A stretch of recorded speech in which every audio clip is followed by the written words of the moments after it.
There is a silent war happening in millions of homes. A war you're expected to lose. And the first casualty isn't your marriage, it's your reality. One day, you're a family man. A provider?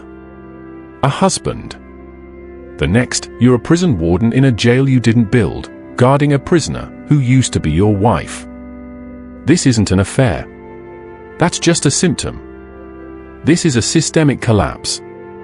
A biological and psychological hijacking that begins the day she looks in the mirror and doesn't see the young woman she used to be. She sees a countdown. Her brain is now at war with her life.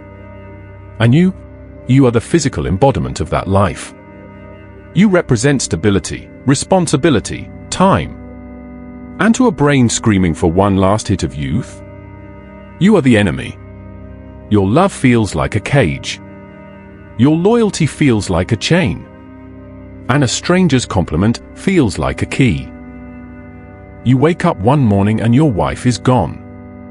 Oh, she's still there making coffee. But the woman you married? She's been replaced by a ghost wearing her skin. A ghost obsessed with her phone, her reflection, and a desperate, silent hunger you can't satisfy. You're not crazy. You're not paranoid. You're witnessing a biological and psychological car crash that's happening to millions of men. And everyone is telling you to look the other way. Let's be clear. This isn't about happiness. It's about chemical warfare inside her brain. For her entire life, her identity was a simple equation: beauty equals worth. From age 15 to 35, the world proved her right. Attention was the currency, and she was rich. Then, it stops. It's not a slow fade. It's a cliff. One day, the mirror lies to her. It doesn't show a mother, a wife, a partner. It shows an expiration date. And that's when the panic sets in. Not a quiet worry. A full-blown, 5-alarm, I will burn it all down panic. She's not trying to be beautiful. She's trying to be visible. And you? You're part of the furniture. You're the wallpaper. You are, neurologically speaking, invisible. Your compliment is a recorded message. It's expected. It's noise. But you look amazing from Dave in accounting? That's not a compliment. That's a resurrection.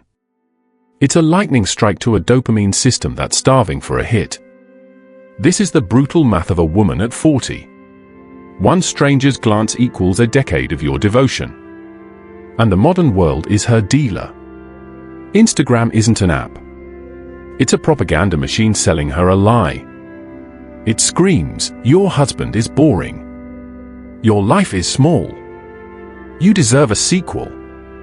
Her divorced friends aren't friends. They're recruiters for the church of do what feels good. Their gospel is simple: destroy your life. It's empowering. Watch the pattern. It's always the same. Phase 1, the rewrite. She starts editing your shared history. Happy memories are recast as moments she was settling. Your stability is reframed as oppression.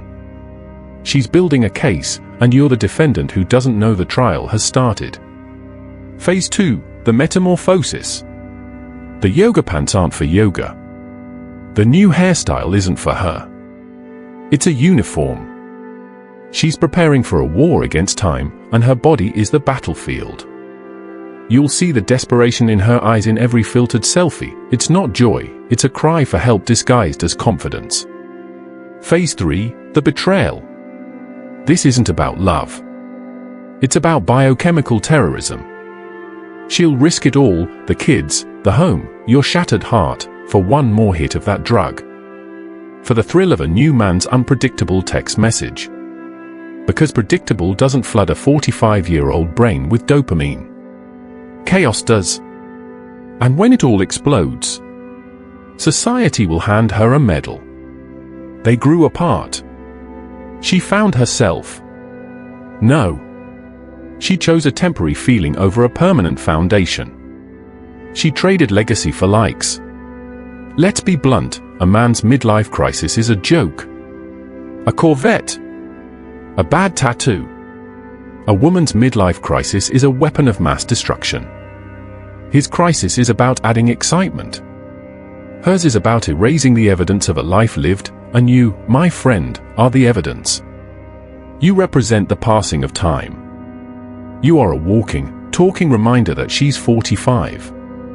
The new guy? He's a fantasy. He's a time machine. And here's the part that will gut you: there is nothing you can do. You can't love her more. You can't therapy your way out of this. You are trying to fight a hurricane with a compliment.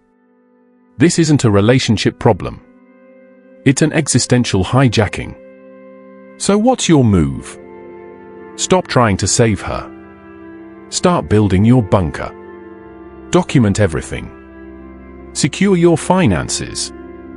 Fortify your relationship with your kids. You are no longer her husband. You are damage control. Because when she decides to jump, she isn't just leaving.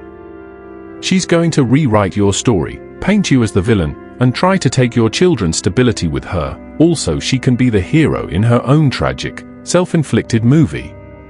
This isn't about hating women.